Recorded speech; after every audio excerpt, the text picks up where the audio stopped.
Hello students.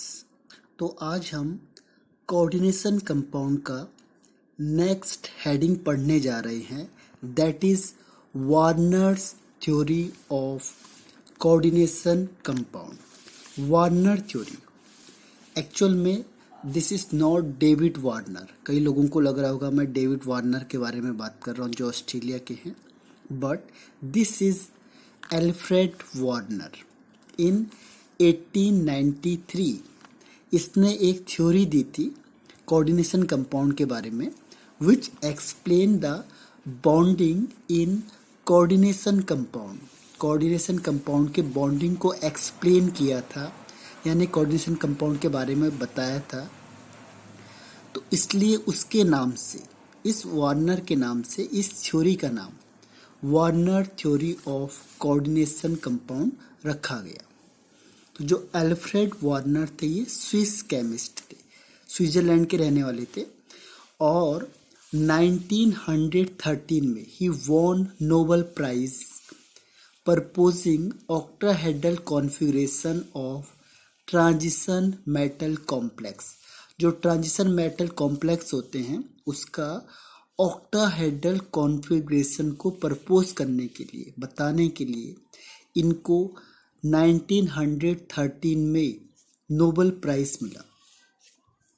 और क्योंकि इन्होंने एक स्टार्ट करी थी कोऑर्डिनेशन केमिस्ट्री के बारे में बताया था, जैसे जॉन डाल्टन ने एटम्स के बारे में बताया था, केमिस्ट्री की स्टार्ट करी थी जो, तो ऐसे ही जो वार्नर था, मेन कोऑर्डिनेशन केमिस्ट्री है जो, वो एल्फ्रेड वार्नर ने स्टार्ट किया था। इसीलिए इसे कहते हैं फादर ऑफ कोऑर्डिनेशन केमिस्ट्री, यानी Alfred Warner is also called the father of coordination chemistry. और इससे क्या हुआ, इसका जो मेन पर्पस क्या था, क्यों दिया गया उन्हें, क्योंकि ये डेवलप कर रहा था the basis for modern coordination chemistry. जो मॉडर्न कोऑर्डिनेशन केमिस्ट्री है उसको डेवलप करने के लिए, क्योंकि जो फैक्ट उसने दिए उससे आगे बढ़ते चले गए और मॉडर्न कोऑर्डिनेशन केमिस्ट्री प्रिपेयर हुई, से बनी, जैसे सेम डाल्टन वाला हिसाब है। इसीलिए एल्फ्रेड वार्नर को फादर ऑफ कोऑर्डिनेशन केमिस्ट्री भी कहा जाता है। और ये पहला फर्स्ट इनऑर्गेनिक केमिस्ट था जिसने नोबेल प्राइज जीता, यानी इनऑर्गेनिक केमिस्ट्री में जो फर्स्ट नोबेल प्राइज था वो एल्फ्रेड वार्नर के नाम था, यानी उसने पहला इनऑर्गेनिक केमिस्ट था जिसने नोबेल प्राइज जीता। और ही proposed correct structure for coordination compound containing complex ion. उसने बहुत करेक्ट स्ट्रक्चर बताया था कोऑर्डिनेशन कंपाउंड का, जो हम आगे डिस्कस करेंगे। तो actually this theory is experimental based, यानी एक्सपेरिमेंटल एविडेंस के थ्रू से बताया गया था। ये थ्योरेटिकल बेस्ड पे नहीं है, it is based on experimental, not theoretical.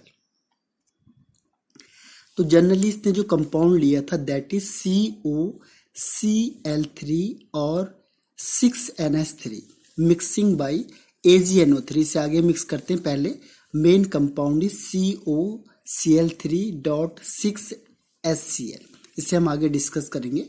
पहले हम इसके पोस्टुलेट पढ़ लेते हैं। अगर एग्जाम में आएगा तो यही पोस्टुलेट आते हैं, ये आपको जो पहले बताया गया था, जस्ट फॉर योर इंफॉर्मेशन।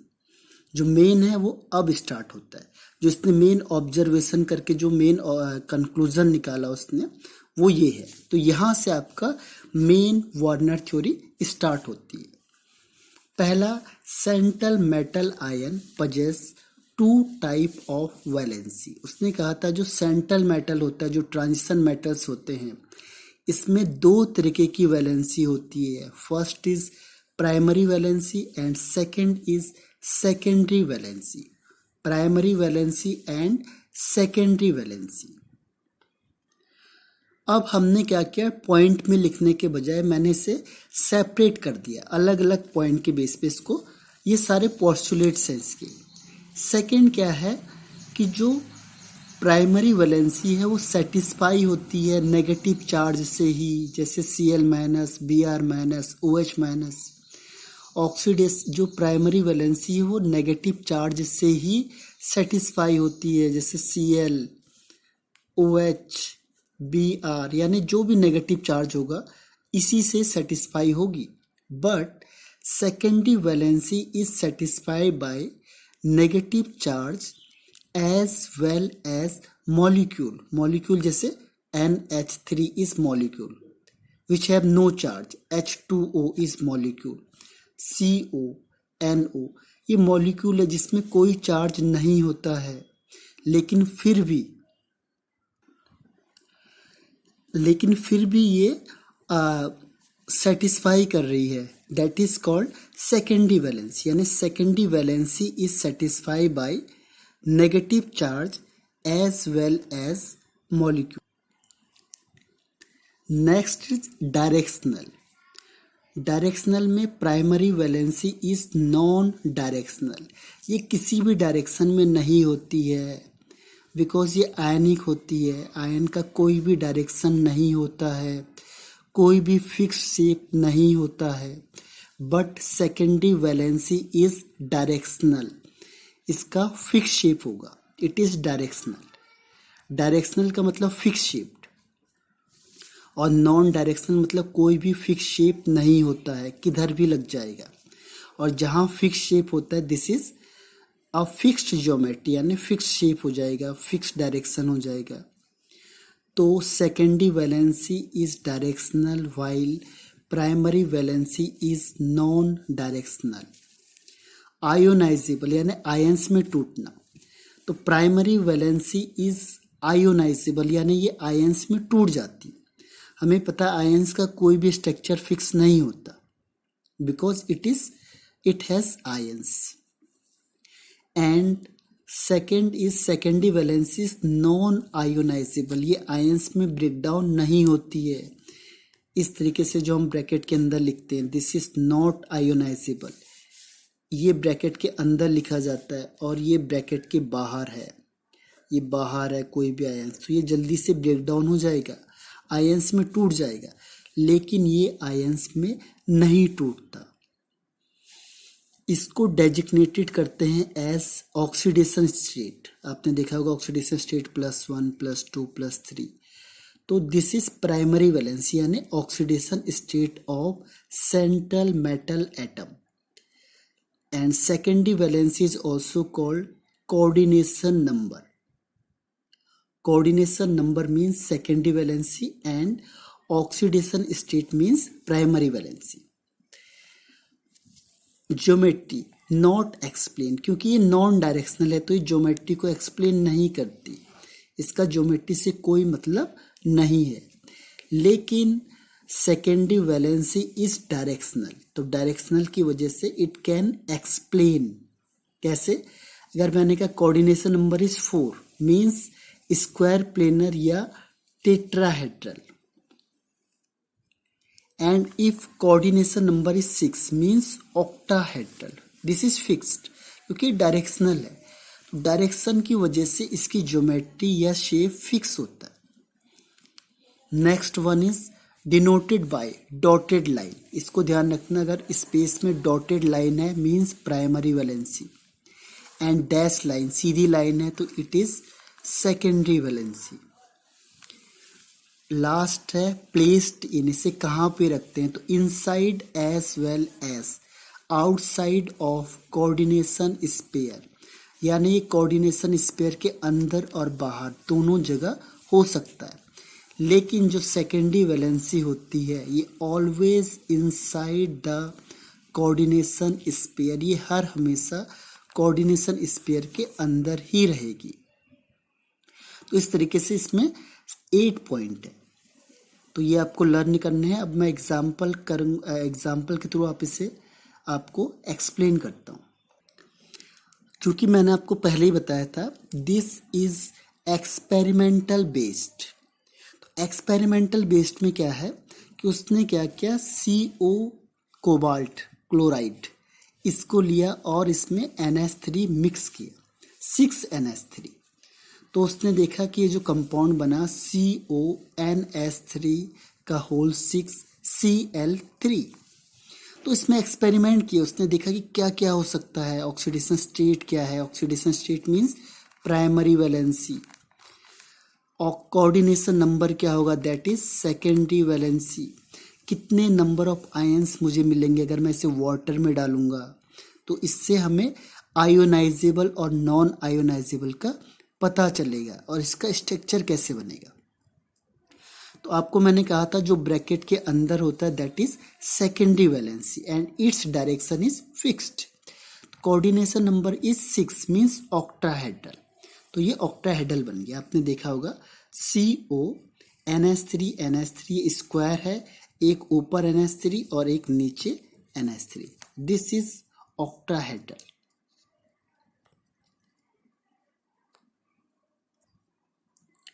तो ऑक्टाहेड्रल में मैंने आपको कहा था secondary valency is denoted by dash line. तो ये डैश लाइन है, this is secondary valency and dotted line is called primary valency. Primary valency means dotted line. तो ये 3 डॉटेड लाइन है because there is 3 primary valency.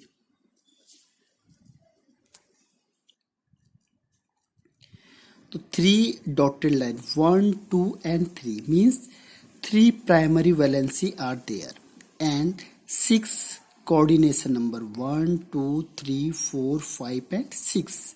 तो there are 6 coordination number। ये valency fix है जो bracket के अंदर है, स्क्वायर ब्रैकेट के अंदर, और ये स्क्वायर ब्रैकेट के बाहर है। तो ये primary valency and secondary valency. तो उसने कहा था कि there are 2 type of valency and coordination number 6 means octahedral. Fix है, 6 का मतलब होता है ऑक्टाहेड्रल। तो ऑक्टाहेड्रल ये बना दिया हमने। किस तरीके से बनता है, this is octahedral. Next is oxidation state. Oxidation state में Cl-1 चार्ज होता है, बल्कि NH3 जीरो होता है। NH3 is neutral and Cl is -1 charge. तो इस ये जो कंपाउंड है आपका CONS3 का 6 और Cl3। तो यहाँ पे suppose the oxidation state of CO is X, तो हमने X ले लिया। NH3 का 0 होता है, 6 एटम है तो 6 इंटू 0 प्लस Cl3 है तो -1 इंटू 3 इज इक्वल टू 0। तो 1 इंटू 3 में -3, 6 इंटू 0 का 0, तो x minus 3 is equal to 0, यानी x इज इक्वल टू +3। तो this is the oxidation state of cobalt. Next is coordination number. Coordination number means number of ligands within sphere. ये central metal atom है, इससे कितने ligands attach है। तो there are 6 ligands, 6 NH3 है in coordination sphere. तो that is why the coordination number is 6 means number of ligands that is 6। अब अगर हम इससे वाटर में डिसॉल्व करते हैं, तो अभी हमने कहा था secondary valency is non ionisable, ये आयंस में ब्रेक डाउन नहीं होगी। और ये जो प्राइमरी वैलेंसी है ये आयोनाइजेबल, यानी ये पार्ट है जो ये टूट जाएगा। तो Cl यहाँ से रिमूव हो गया।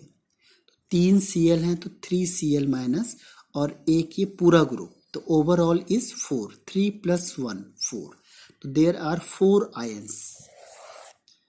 तो इस तरीके से हम नंबर ऑफ आयंस कैलकुलेट करते हैं।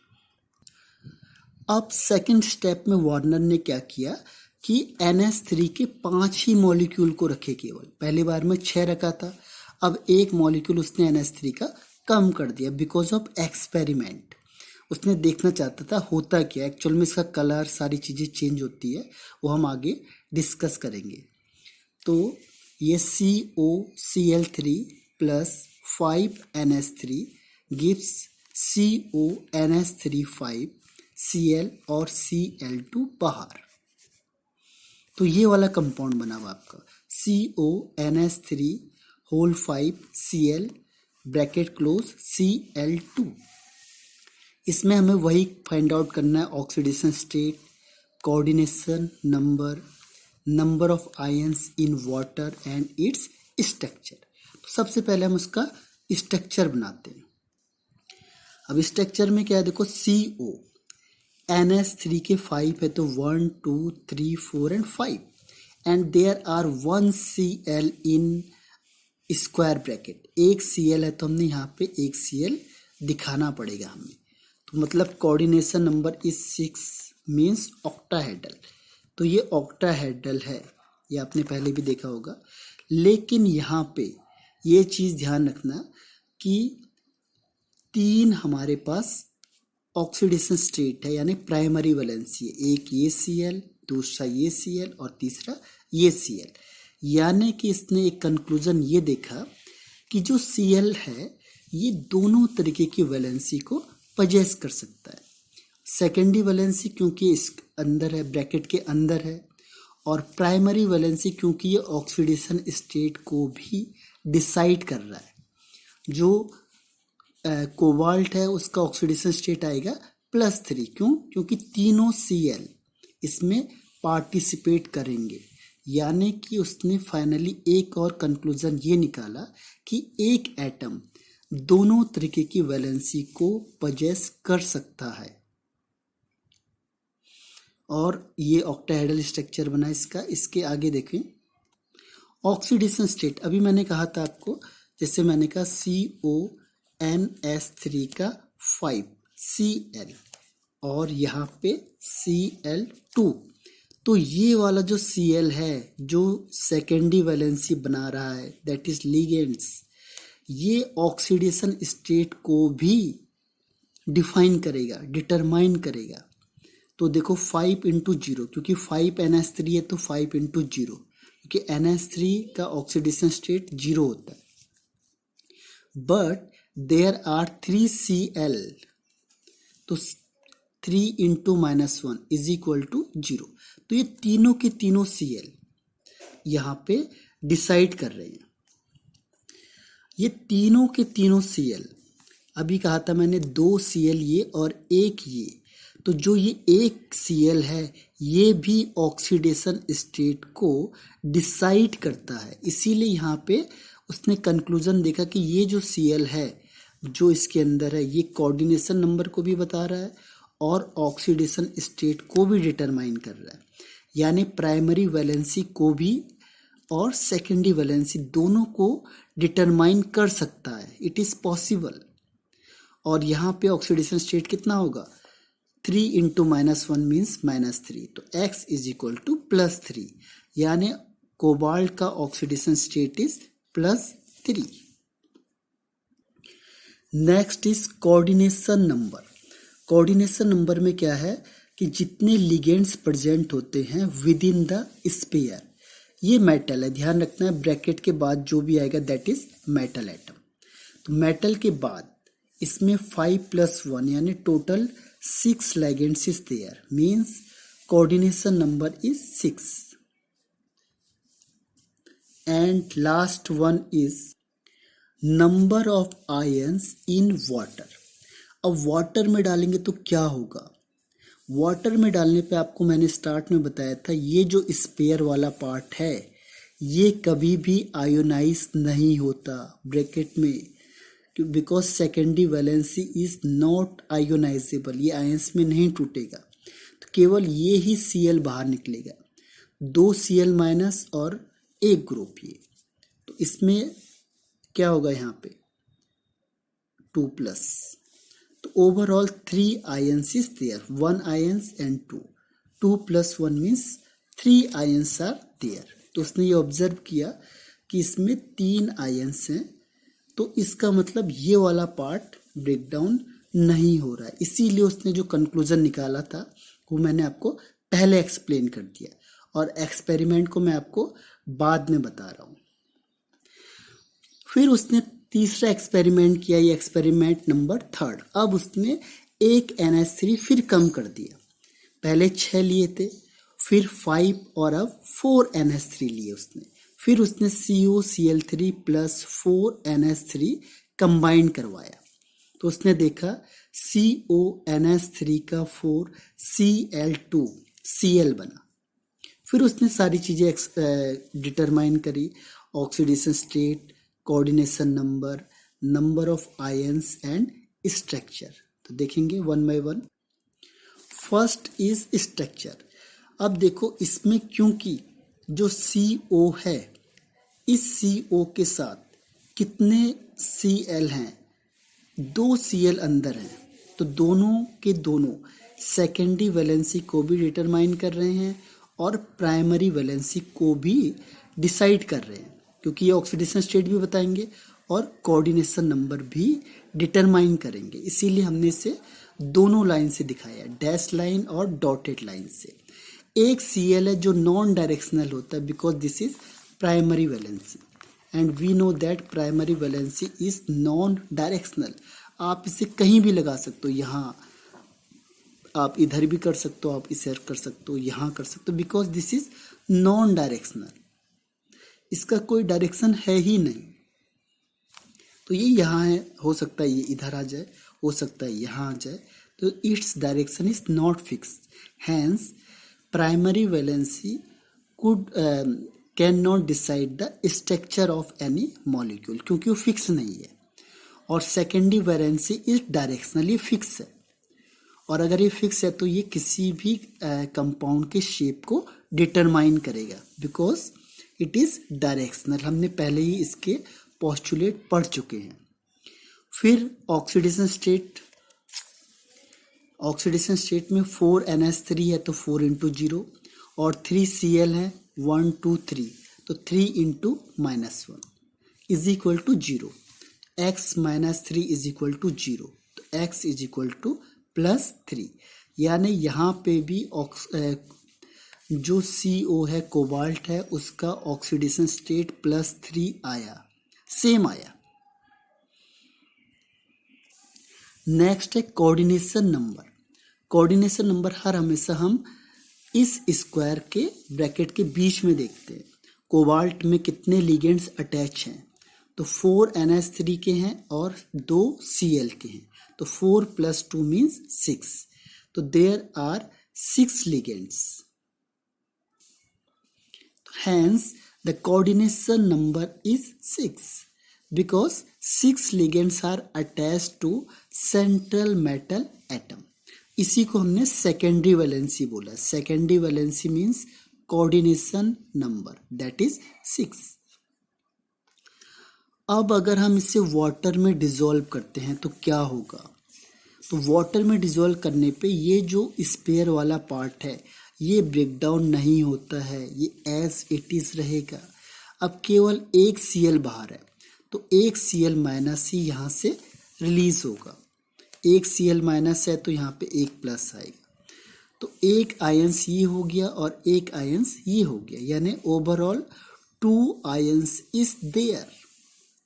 तो इस तरीके से उसने देखा कि इस पार्ट को हम ब्रेक डाउन नहीं कर सकते, तब उसने कंक्लूजन निकाला था जो मैंने आपको स्टार्टिंग में पोस्टुलेट्स में बताया है।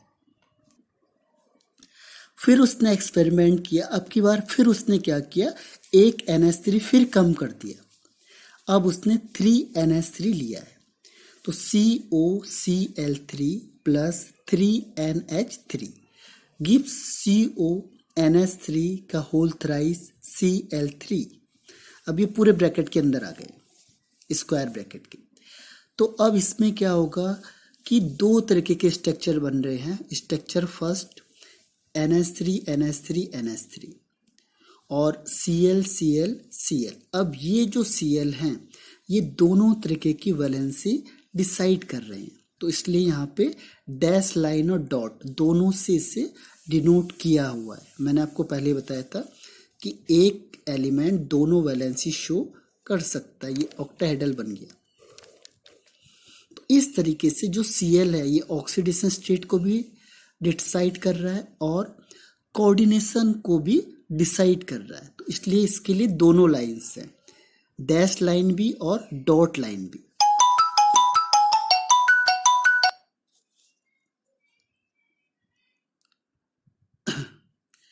इस तरीके से इसमें CO, Cl, Cl, Cl और यहाँ पे NH3, NH3, NH3। तो ये आपका स्ट्रक्चर को हम कहते हैं फेशियल आइसोमर। आइसोमर के दो टाइप होते हैं। तो जो आइसोमर है उसमें आगे हम डिस्कस करेंगे। सेकंड इज मर आइसोमर। इसमें क्या है कि NH3, NH3, NH3 यहाँ पे तीनों इस स्पेयर के अंदर NH3 आ गए और ये Cl, Cl, Cl इस तरीके से आ गए। इसे कहते हैं मर आइसोमर।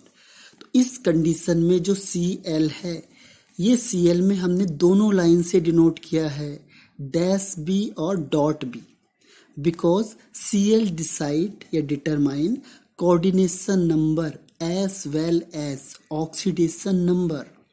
ये Cl दोनों को डिटरमाइन कर रहा है, प्राइमरी वैलेंसी को भी और सेकेंडरी वैलेंसी को भी, यानी ऑक्सीडेशन स्टेट को भी और कोऑर्डिनेशन नंबर को भी। तो इसीलिए इसको हमने दोनों लाइन से रिप्रेजेंट किया हुआ है, ये ध्यान रखना है। और 6 है तो 6 के लिए octahedral is there, octahedral for 6 ligands. अब इसका ऑक्सीडेशन स्टेट फिर 3 NH3 है तो 3 इंटू 0 और 3 Cl हैं तो 3 इंटू -1, तो x -3 इज इक्वल टू 0, तो x इज इक्वल टू +3, तो +3 ऑक्सीडेशन स्टेट है बिकॉज ऑफ 3 Cl माइनस। तो जो Cl है वो ऑक्सीडेशन स्टेट को डिटरमाइन कर रहा है। Here Cl decide the oxidation number और स्टेट।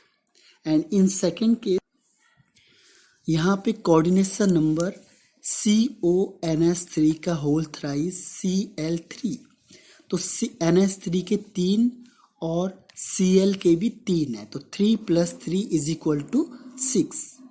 तो overall coordination number is equal to 6। तो यहाँ पे जो Cl के 3 हैं, ये तीनों के तीनों कोऑर्डिनेशन नंबर को भी डिटरमाइन कर रहे हैं, उससे बता रहे हैं। इसीलिए हमने इसे डैश लाइन और डॉट लाइन दोनों से डिनोट किया था, इंडिकेट किया था। अब अगर हम इसे वाटर में डालेंगे तो क्या होगा? तो CONH3 का 3 Cl3, जैसे हम इसे वाटर में डालेंगे, डू नॉट डिसोसिएट, ये डिसोसिएट नहीं होगा। क्यों? क्योंकि अब ब्रैकेट के अंदर है। अब कोई भी आयंस ब्रैकेट के बाहर नहीं है, इसीलिए ये आयोनाइज या डिसोसिएट नहीं होगा, because all ligands are present within square bracket.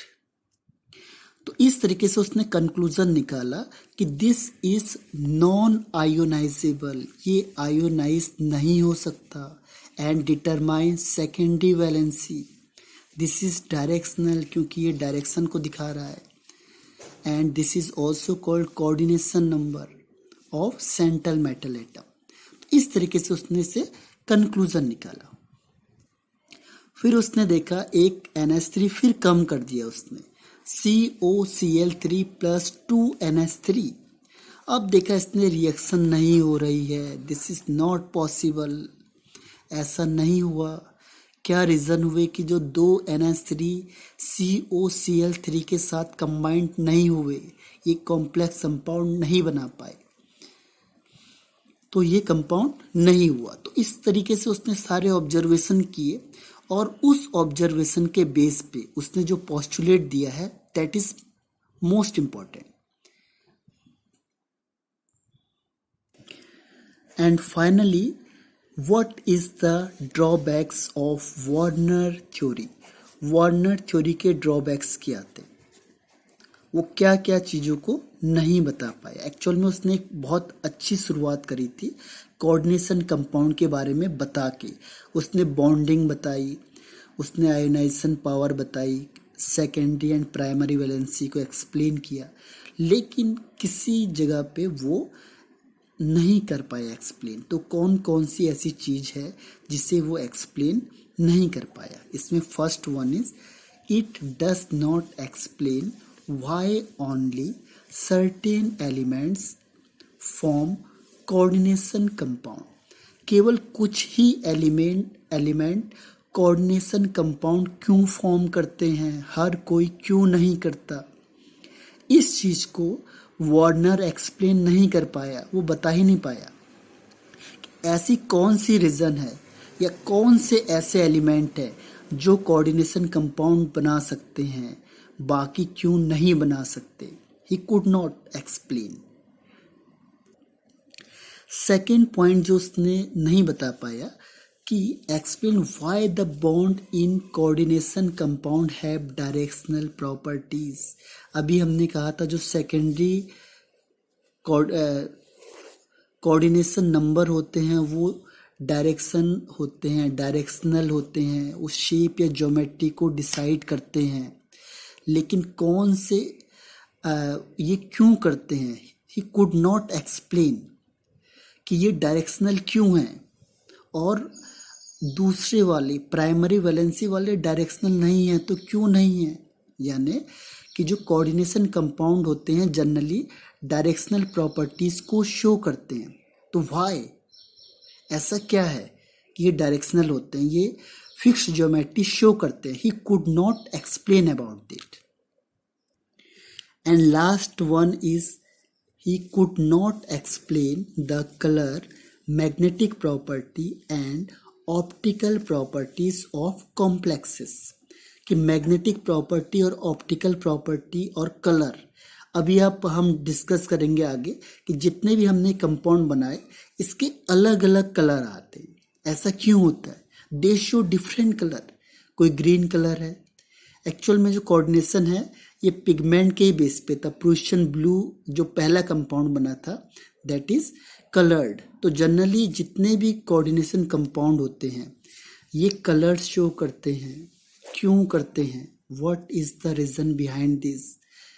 और इसी पे कोऑर्डिनेशन केमिस्ट्री स्टार्ट हुई थी। यानी जितने भी पिगमेंट्स वाले कंपाउंड बनते हैं जिनमें कलर होता है वो कोऑर्डिनेशन कंपाउंड में आते हैं। तो उसको हम आगे डिस्कस करते हैं। तो this is the drawbacks of Warner theory. Thank you.